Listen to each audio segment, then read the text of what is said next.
ഈശോ മിശിഹായ്ക്ക് സ്തുതിയായിരിക്കട്ടെ. യേശുവിൽ പ്രിയരെ, നോമ്പുകാലത്തിൻ്റെ ചൈതന്യത്തിലൂടെ നമ്മൾ യാത്ര ചെയ്യുകയാണല്ലോ.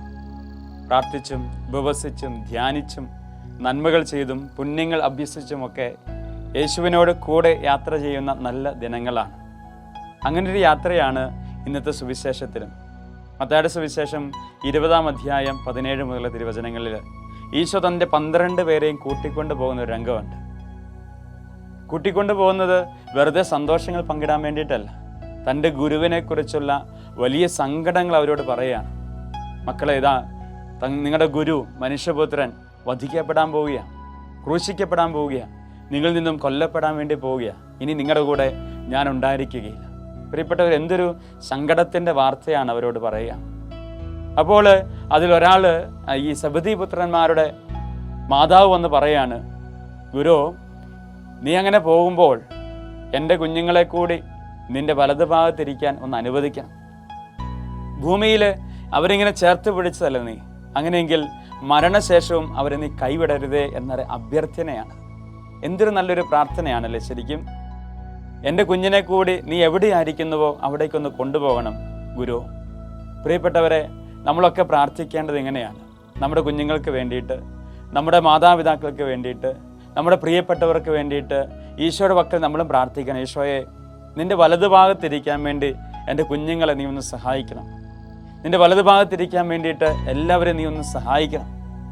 ഇനി അതിനേക്കാൾ അപ്പുറത്തേക്ക് ചെല്ലുമ്പോൾ വളരെ മനോഹരമായിട്ടൊരു മറുപടി ഇങ്ങനെയാണ്.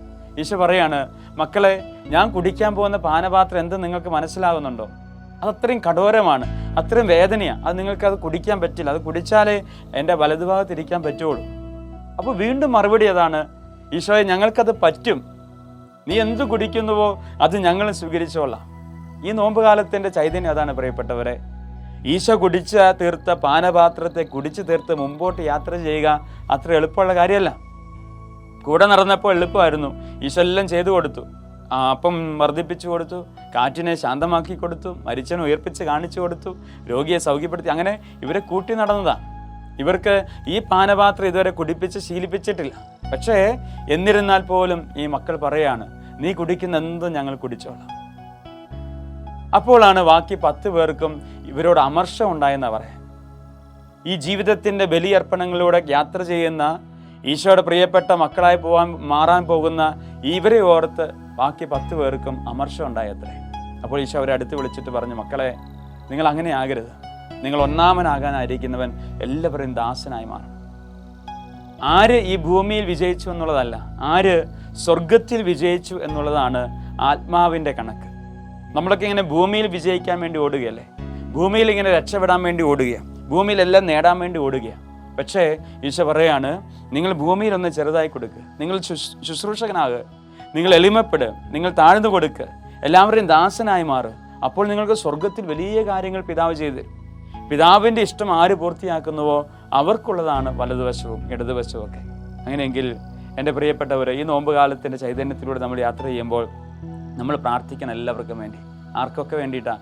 നമ്മൾ കണ്ടുമുട്ടുന്ന എല്ലാവർക്കും വേണ്ടി പ്രാർത്ഥിക്കണം. ഈശോയെ, എന്നെയും എൻ്റെ കൂടെ ജീവിക്കുന്നവരൊക്കെ നിൻ്റെ വലതുഭാഗത്തിരിക്കാൻ യോഗ്യനാക്കണമേ. രണ്ടാമതായിട്ട് നമുക്കുണ്ടാകേണ്ടത് ഈ യോഗ്യതയ്ക്ക് വേണ്ടി ഈശോ കുടിച്ച പാനപാത്രത്തെ സ്വീകരിക്കുക എന്നുള്ളതാണ്. അവൻ കടന്നുപോയത് പെട്ടെന്നൊരു അൾത്താരയിൽ അപ്പമായി തീരുകയായിരുന്നില്ല. അവൻ പഠിപ്പിച്ചു, മക്കളെ, ഒരു മനുഷ്യൻ അപ്പമാകണമെങ്കിൽ, ഈ ഭൂമിയുടെ അനുഗ്രഹമാകണമെങ്കിൽ 14 സ്ഥലങ്ങളിലൂടെയും പിന്നിടേണ്ടതുണ്ട്. എന്തോരം സഹനങ്ങളിലൂടെ ഈശോ കടന്നുപോയേ. ഈ സഹനങ്ങളൊക്കെയാണ് അവൻ കുടിച്ച പാനപാത്രങ്ങൾ. 14 ഇടങ്ങളും അവൻ്റെ രക്തത്തെ തന്നെ അവൻ കുടിച്ചു തീർക്കുകയായിരുന്നു. അവൻ്റെ സഹനത്തെ അവൻ കുടിച്ചു തീർക്കുകയായിരുന്നു. ഇതാ ലോകത്തിൻ്റെ പാപപരിഹാരത്തിനുള്ള അനുഗ്രഹത്തിൻ്റെ അപ്പമായി അവൻ ലോകത്തിന് മാറുകയാണ്. അങ്ങനെയെങ്കിൽ ഈ നോമ്പുകാലവും നമ്മുടെ അങ്ങനെ ആയിരിക്കട്ടെ. സഹനങ്ങളെ, വേദനകളൊക്കെ യേശുവിൻ്റെ ഹിതത്തോട് ചേർത്ത് വെച്ച് ജീവിക്കാനൊരു കൃപ. അങ്ങനെ ആ പാനപാത്രം കുടിച്ചു നീങ്ങുമ്പോൾ നമുക്കും സ്വർഗത്തിൽ വലിയ ഇടം കിട്ടും. അതുകൊണ്ട് വെറുപ്പില്ലാത്ത, അമർഷമില്ലാത്ത, എളിമപ്പെടുന്ന, ശുശ്രൂഷകനാകുന്ന, ദൈവത്തിൻ്റെ പാനപാത്രം കുടിക്കാൻ കഴിയുന്ന ഭൂമിയിലെ കരുത്തുറ്റ ക്രിസ്ത്യാനികളായി ജീവിക്കുവാൻ, നല്ല മനുഷ്യരായി ജീവിക്കുവാൻ ഈ നോമ്പുകാലം ദൈവമേ ഞങ്ങൾക്ക് കൃപയേകണമേ, ബലമേകണമേ എന്ന് പ്രാർത്ഥിക്കാം. അത് പരിശുദ്ധാത്മാവാണ് നമ്മളെ സഹായിക്കുക. പരിശുദ്ധാത്മാവാണ് നമുക്കതിനുള്ള വിവേകങ്ങൾ നമുക്ക് നൽകുക. അതുകൊണ്ട് നോമ്പുകാലത്ത് പ്രത്യേകം നമ്മൾ പ്രാർത്ഥിക്കണം, പരിശുദ്ധാത്മാവേ. ഈശോ പ്രാർത്ഥിച്ചപ്പോൾ സ്വർഗത്തിൻ്റെ ആത്മാവ് അവനെ സഹായിച്ചു എന്ന് പറഞ്ഞു. അതുപോലെ ഞങ്ങളെ സഹായിക്കാൻ, നന്മയെ തിരിച്ചറിയാൻ, വിശുദ്ധിയിൽ നന്മയിൽ ദൈവത്തോട് ചേർന്ന് ജീവിക്കുവാൻ, അവിടുത്തെ വലതുഭാഗത്തോട് ചേർന്ന് ജീവിക്കുവാൻ, എളിമപ്പെട്ട് ജീവിക്കുവാൻ ആത്മാവെ കരുത്തേകണമേ എന്ന് പ്രാർത്ഥിക്കാം. ദൈവം നമ്മളെ അനുഗ്രഹിക്കട്ടെ. ആമേൻ.